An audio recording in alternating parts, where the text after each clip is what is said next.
Hi, Mark. My name is Ivory. My student number is 32. I'm a freshman. Today I'm going to read Tasos Frantzolas. Everything you hear on film is a lie. I want to start by doing an experiment. I'm going to play 3 videos of a rainy day, but I've replaced the audio of one of the videos. Instead of the sound of rain, I've added the sound of bacon frying. So I want you to think carefully which one the clip with the bacon is. Rainfalls. Alright, actually I lied. They're all bacon. Bacon sizzles. A plus. My point here isn't really to make you hungry every time you see a random scene, but it's to show that our brains are conditioned to embrace the lies. We're not looking for accuracy. So, on the subject of deception, I wanted to quote one of my favorite authors. In The Decay of Lion, Oscar Wilde explains the idea that all bad art comes from copying nature and being realistic, and all great art comes from lying and deceiving and telling beautiful, untrue things. So when you're watching the movie and phone rings, it's not actually ringing. It's being added later in post-production in the studio. All of the sounds you hear are fake. Everything apart from the dialogue is fake. When you watch a movie and you see a bird flapping its wings flap. They haven't really recorded the bird. It sounds a lot more realistic if you record a sheet or shaking kitchen gloves, flaps, the burning of a cigarette up close, cigarette burns. It actually sounds a lot more authentic if you take a small sarin wrap ball and release it. A sarin wrap ball being released. Punches. Punch. Oops, let me play that again. Punch. Let's open down by sticking a knife in vegetables, usually cabbage. Cabbage stabbed with a knife. The next one is breaking bones. Bones break. Well, no one was really harmed. It's actually breaking celery or frozen lettuce. Breaking frozen lettuce or celery. Laughter. Making the right sound is not always as easy as a trip to the supermarket and going to the vegetable section, but it's often a lot more complicated than that. That's reverse engineered together the creation of the sound effect. One of my favorite stories comes from Frank Serafinin. He's a contributor to our library and a great sound designer for Tron and Star Trek and others. He was part of the Paramount team that won the Oscar for the best sound for The Hunt for Red October. In this Cold War classic in the 90s, they were asked to produce the sound of the propeller of the submarine. So they had a small problem. They couldn't really find a submarine in West Hollywood. So basically, what they did is they went to a friend's swimming pool and Frank performed a cannonball or bomba. They placed an underwater mic and an overhead mic outside the swimming pool. So here's what the underwater mic sounds like. Underwater plunge. Adding the overhead mic, it sounded a bit like this. Water splashes. So now they took the sound and pitched it 1 octave down, sort of like slowing down the record. Water splashes at a lower octave, and then they removed a lot of the high frequencies.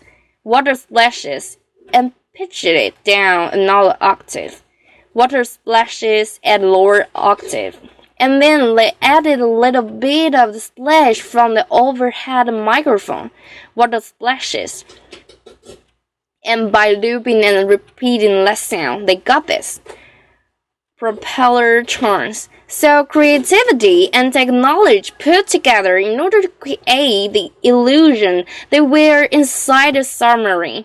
But once you've created your sounds and you've seen it them to the image, you want those sounds to live in the world of the story, and one of the best ways to do that is to add reverb. So this is the first audio tool I want to talk about.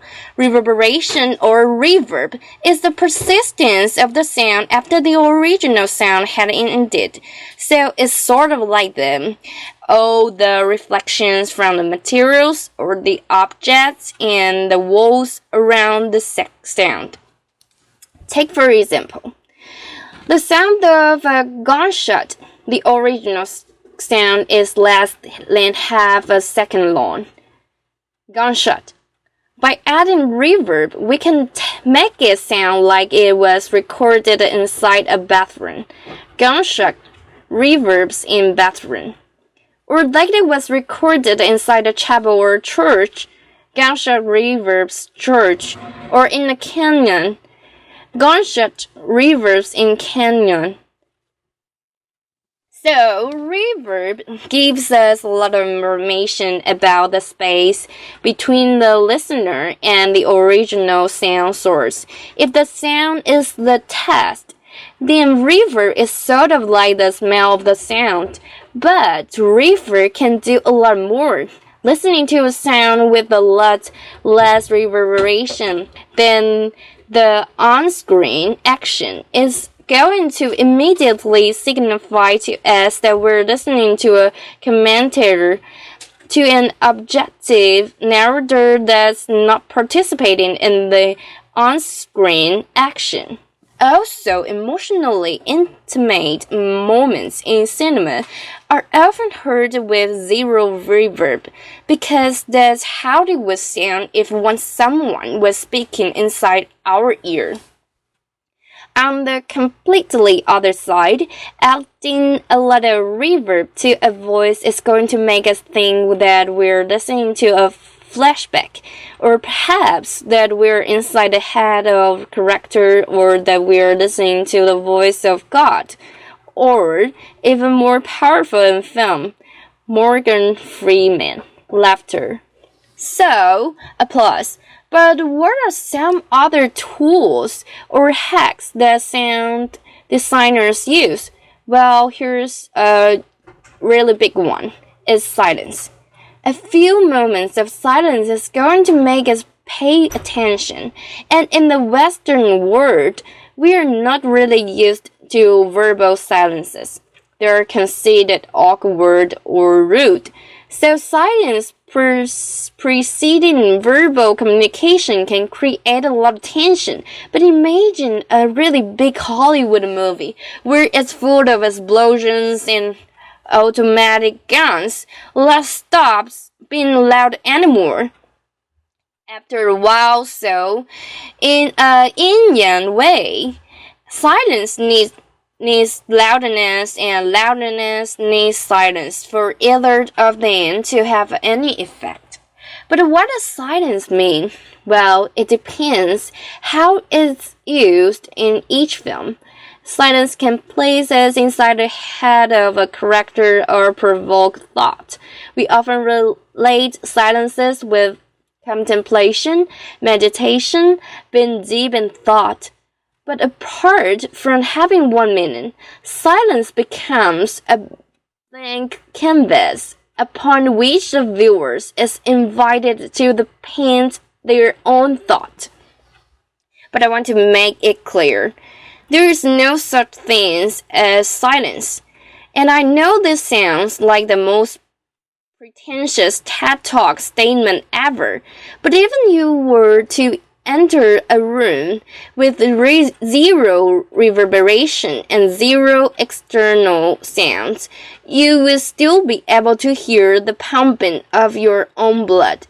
And in cinema, traditionally, there was never a silent moment because of the sound of the projector, and even in today's Dolby world, there's not really any moment of silence if you listen around you. There's always some sort of noise. Now, silence. Since there's no such thing as silence, what do filmmakers and sound designers use? Well, as a synonym, they often use ambiances.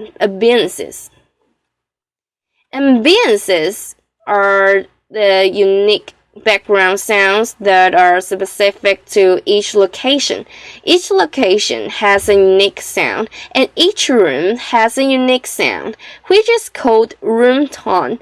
So here's a recording of a market in Morocco. Voices, music.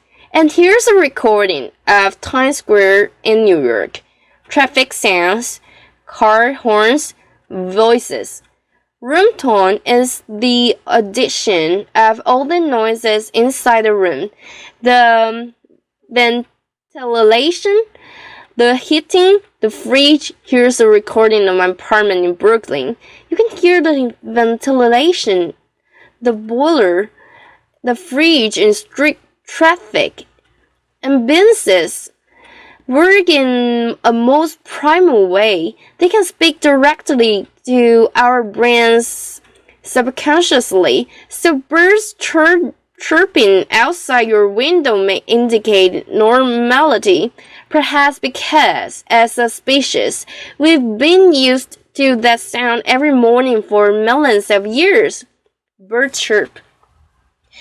On the other hand, industrial sounds have been introduced to us a little more recently. Even though I really like them personally, they've been used by one of my heroes, David Lynch, and his sound designer, Alan Spelted. Industrial sounds often carry negative connotation. Machine noises. Now, sound effects can tap into our emotional memory. Occasionally, they can be so significant that they become a character in a movie. The sound of thunder may indicate divine intervention or anger. Thunder. Church bells can remind us of the passing of time, or perhaps our own mortality. Bells ring, and breaking of glass can indicate the end of a relationship or a friendship. Glasses breaks. So now we've spoken about on-screen sounds, but occasionally the source of a sound cannot be seen. That's what we call off-screen sounds or acousmatic. Acousmatic sounds, well, the term acousmatic comes from Pythagoras in ancient Greece. We used to teach behind a veil or curtain for years, not revealing himself to his disciples. I think the mathematician and philosopher thought that in that way his students might focus more on the voice and his words and its meaning, rather than the visual of him speaking. So sort of like the Wizard of Oz or 1984's Big Brother, separating the voice from its source, separating cause and effect sort of creates a sense of ambiguity or panopticism, and therefore authority. There's a strong tradition of acousmatic sounds. Nouns and monasteries in Rome and Venice used to sign in rooms up in galleries close to the ceiling, creating the illusion that we are listening to angels up in the sky. Richard Wagner famously created the heightened orchestra that was placed in the pit between the stage and the audience. And one of my heroes, Aphex Twin, famously hid in dark corners of clubs. I think what all these masters knew is that by hiding the source, you create a sense of mystery. This has been seen in cinema over and over with Hitchcock and Ridley Scott in Alien. Hearing a sound without knowing its source is going to create some sort of tension. Also, it can minimize certain visual restrictions that directors have and can show something that wasn't there during filming. And if all this sounds a little theoretical, I wanted to play a little video. Toy squids, typewriter, drums, ping pong, knives being sharpened, record scratches, soul cuts, woman screams.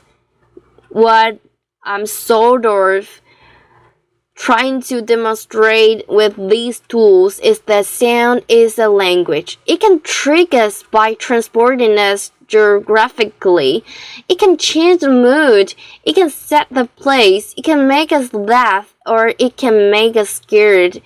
On a personal level, I fell in love with that language a few years ago, and somehow managed to make it into some sort of profession. And I think with our work through the sound library, we're trying to kind of expand the vocabulary of the language. And in that way, we want to offer the right tools to sound designers, filmmakers, and video game and app designers to keep telling even better stories and creating even more beautiful lives. So thanks for listening. Applause.